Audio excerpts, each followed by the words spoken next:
Hola, ¿qué tal? ¿Cómo estáis? Bienvenidos, bienvenidas y bienvenidas un día más al canal. Yo soy Rocío y esto es Libros al Alba.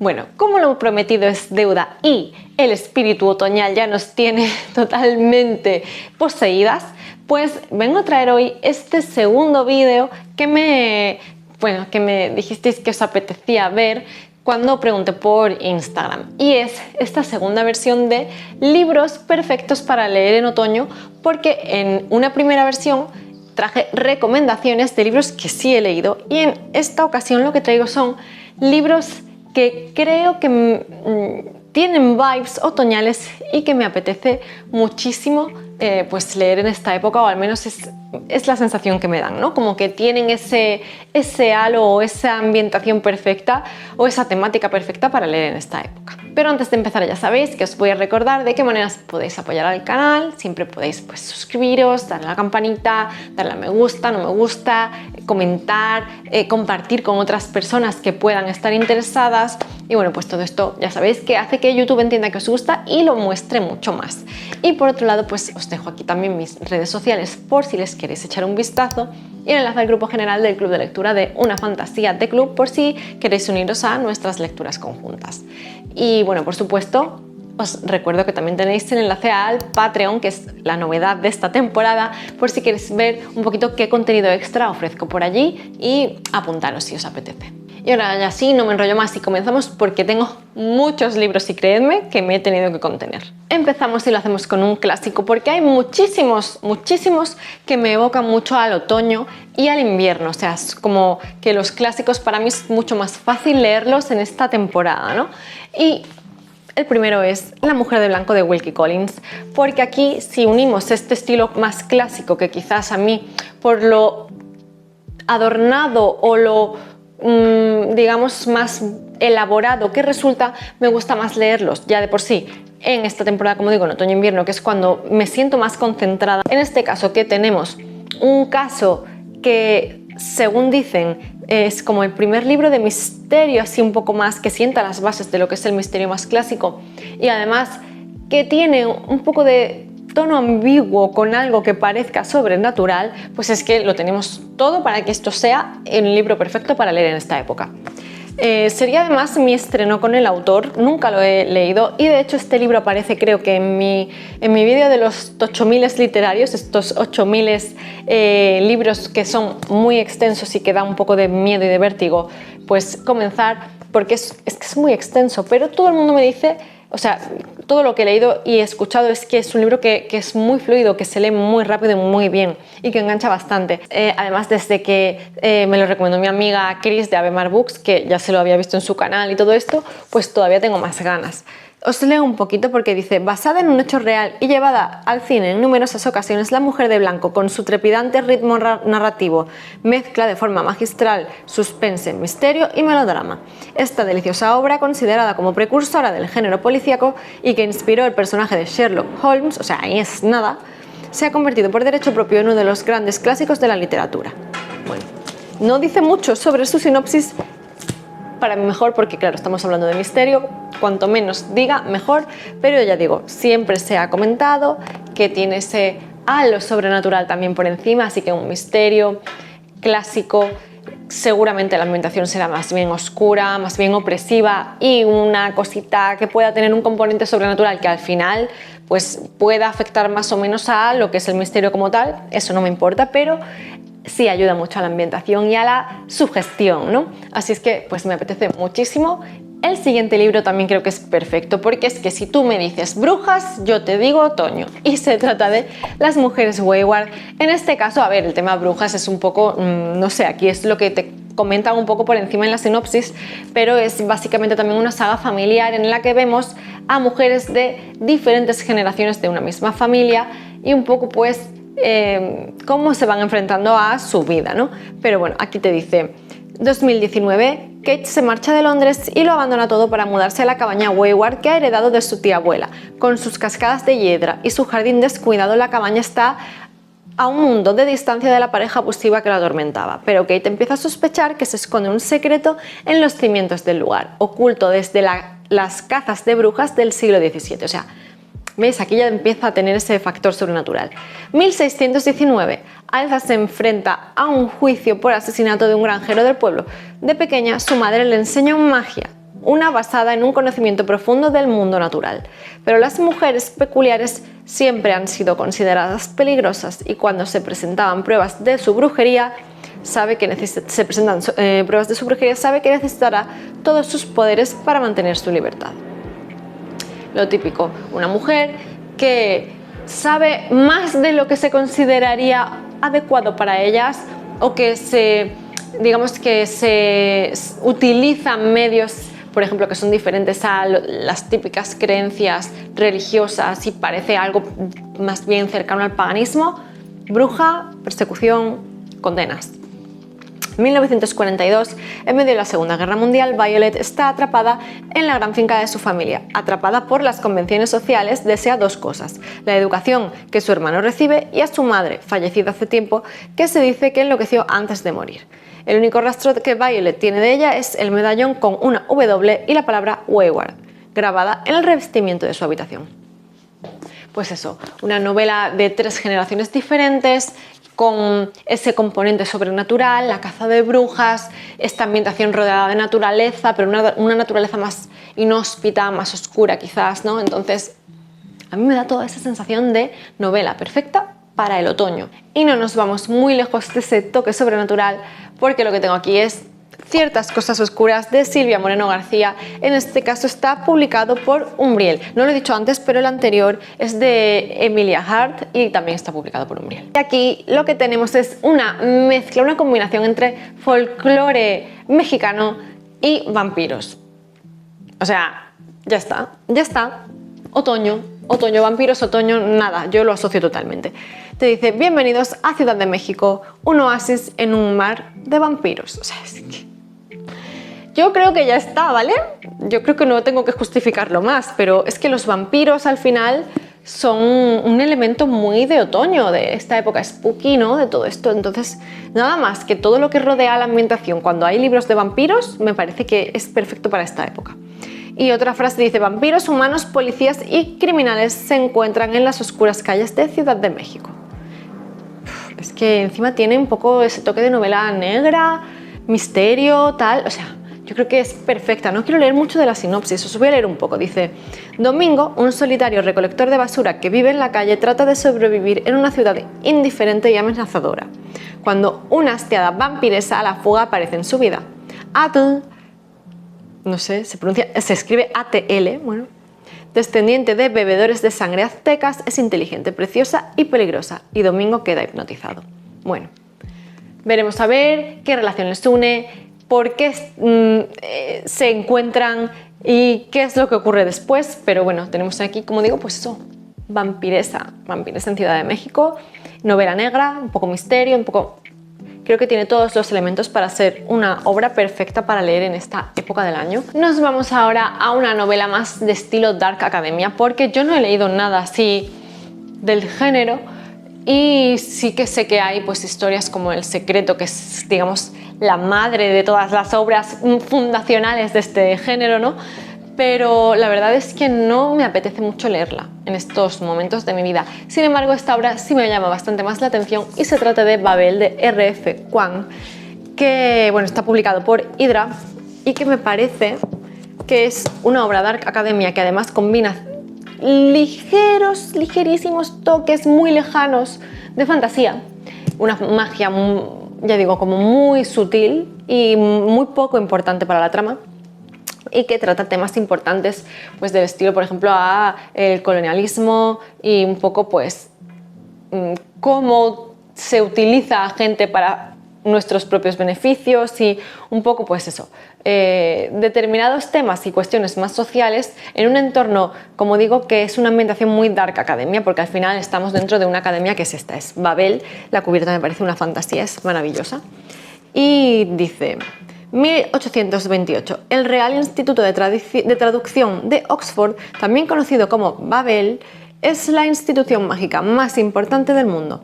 la magia con plata capaz de revelar significados ocultos perdidos en la traducción que allí se practica le ha otorgado al Imperio Británico un poder sin parangón. Claro, lo que quieren es pues conseguir a personas de otros países que hablen otros idiomas para que traduzcan según qué palabras y no sé qué y las apliquen a esta magia que se graba en la plata. Tengo entendido que es algo así.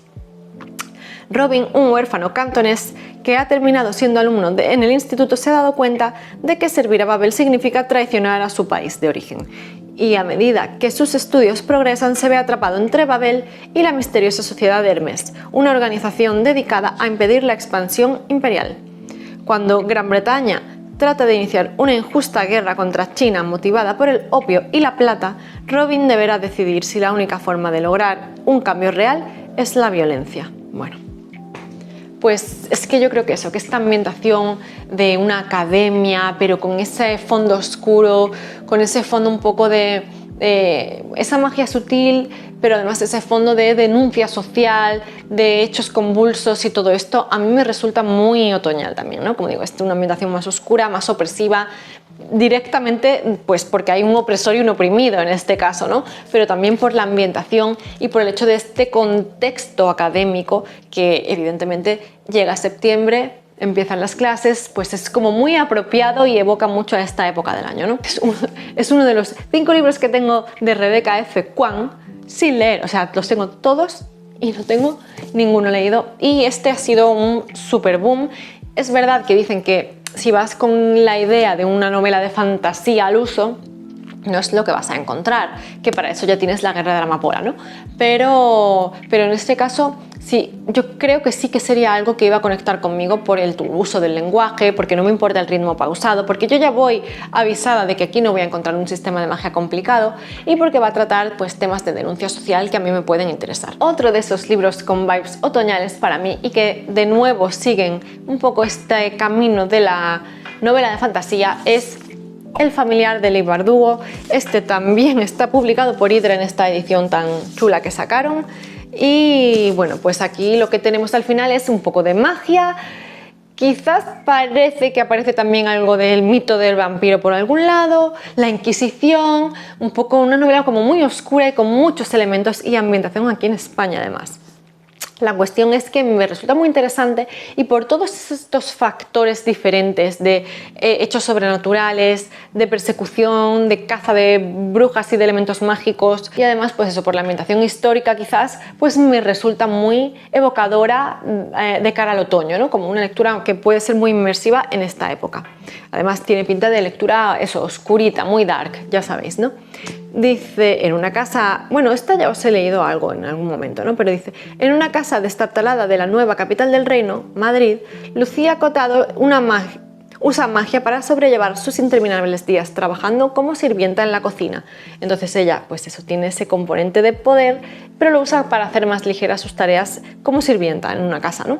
Pero claro, su ama descubre que tiene una habilidad secreta y quiere utilizar esos poderes para medrar en la sociedad, para crecer en la escala social, ¿no? Entonces dice, lo que comienza siendo un simple entretenimiento para la aburrida nobleza se vuelve peligroso cuando Lucía atrae la atención de Antonio Pérez, el exsecretario del rey de España. Tras la derrota de su armada, el rey está desesperado por conseguir alguna ventaja en la guerra contra la reina de Inglaterra. Y Antonio, cuya reputación ha sufrido un tremendo revés, no se detendrá ante nada para recuperar el favor del rey. Decide aprovechar esta oportunidad para mejorar su vida. Lucía se sumerge en un mundo de videntes y alquimistas, de hombres santos y estafadores, donde la línea entre la magia, la ciencia y el fraude nunca está clara. Pero a medida que su fama crece, también aumenta el riesgo de que su sangre judía la condene a la ira de la Inquisición. Tiene todo, la pobre es bruja y judía, o sea, imaginaos. Para sobrevivir, deberá hacer lo impensable, valerse de la ayuda de Guillén Santángel, un familiar inmortal, un poco amargado, que guarda secretos que podrán resultar letales para ambos. Pues eso, un montón de factores que le dan esa carga y esa ambientación como opresiva y oscura a la historia, como de sensación de persecución, de quizás eso, brujas, vampiros, todo esto, ¿no? Que yo creo que es muy de esta época de año. Y nos movemos un poquito de género a la parte más de misterio de nuevo, como en el caso del primer libro. Y os vengo a traer dos cosillas. Una es si un árbol cae en el bosque de Marina Tena Tena, porque todo lo que yo he leído de ella hasta el momento me resulta muy otoñal, muy otoñal. No quería repetirme y en las recomendaciones pues no saqué ninguno porque tenía previsto mencionar a Marina con este que todavía no he leído y que es su primera incursión dentro del género del thriller. Y es que tengo muchísimas ganas. Y por otro lado, otra de las historias, así como más de misterio, más pues de algún caso para investigar, es La quinta bruja de Angela o Angela Slater, que está publicado por Duerme Vela. Es súper cortito y es que me da toda la vibe otoñal también. Así es que bueno, voy a empezar con el de Marina y os comento un poquito. Dice: una fría noche de septiembre de 1986, un grito rompe el silencio en la oscuridad. Con las primeras gotas de lluvia, un cadáver espera ser encontrado junto a una vieja cabaña en las afueras de La Zarzaleda, un pequeño pueblo de la Sierra de Madrid. Esto es algo muy de Marina. Sus ambientaciones suelen ser en pueblecitos de la sierra, estos que transmiten frío, que transmiten hostilidad, quizás un poco de casi esa sensación de que está desapareciendo, ¿no? Sus habitantes se quedan conmocionados al descubrir que entre las rocas y las zarzas reposa el cuerpo de Manuel Villaseñor, el joven más prometedor del lugar. Por su actitud huraña y su afición a perderse por los infinitos senderos de las montañas, Camino sabe que sospecharán de ella. No la ven con buenos ojos. A la sombra de esos bosques que también conoce, empezará a indagar por su cuenta para hallar al verdadero asesino. Sabe que Manuel no era el chico perfecto que todos creen, pero nadie quiere ver ni escuchar la verdad. Pues eso, me da mucha sensación lo pone aquí, a Chica Salvaje. Yo he visto la película, pero está basada en un libro, así es que me da toda esa sensación por el tema de que es una chica que parece ser un poco incomprendida por su manera de vivir y entender la vida, y que claro, probablemente por el hecho de estar siempre sola y andar por allí, pues la incriminan en este caso, ¿no? Un thriller con esa ambientación de Marina en la que parece que planea siempre algo ambiguo, pero es que además pues eso es una ambientación más inhóspita, más fría, más oscura, que es tan inmersiva que a mí de verdad me he sentido totalmente sugestionada por un poco en las otras obras más sobrenaturales, un poco de miedo, de ansiedad, de angustia, pero también incluso he sentido ese frío que suele transmitir en sus historias, en sus descripciones. Así es que es lo que espero encontrarme aquí, aderezado con un caso de misterio. Como digo, es algo que me evoca mucho a esta época también, por la oscuridad, por la ambigüedad de todo, por no saber, por el desconocimiento y la investigación en sí, ¿no? Así que es que yo creo que es perfecto, y Marina es perfecta para leer en otoño. Y en el caso de La quinta bruja, pues ya la cubierta es que me da también esa sensación de otoño, ¿no? Pero es que además es un caso de misterio, yo creo que relacionado con Jack el Destripador en Londres, que hay más otoñal que esto. Dice: Kit Caswell es una joven policía que debe ocultar su verdadera identidad para proteger a su familia.